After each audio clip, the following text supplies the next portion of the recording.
Тәуелсіз Қазақстан 21 сабақ. Сен тәуелсіз мемлекеттің белгілерін білесің. Тәуелсіз Қазақстан туралы коллаж жасауды үйренесің. Тәуелсіз мемлекет деген сөзді естігенде сен қандай ой түйдің? Қазақстан 1991 жылы 16 желтоқсанда тәуелсіз мемлекет болды. Тәуелсіз елдің өз шекарасы, мемлекеттік тілі, рәміздері, ата заңы, астанасы, ұлттық валютасы бар.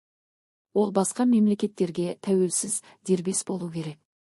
1992 жылы 4 маусымда тәуелсіз Қазақстанның мемлекеттік рәміздері ту, елтаңба, гимн қабылданды.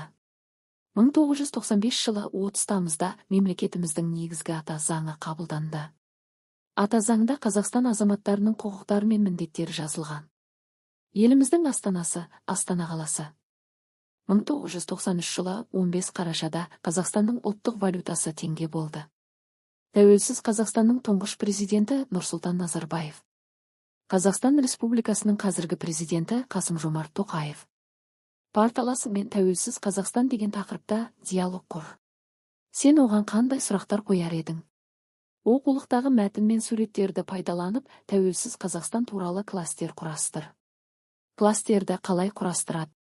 Ақпараттың ортасына тәуелсіз Қазақстан деп тақырыбын жаз. Тақырыпты дөңгелек алып, мәтінге қатысты түсініктерді күн нұры тәрізді етіп тарат. Оны безендір.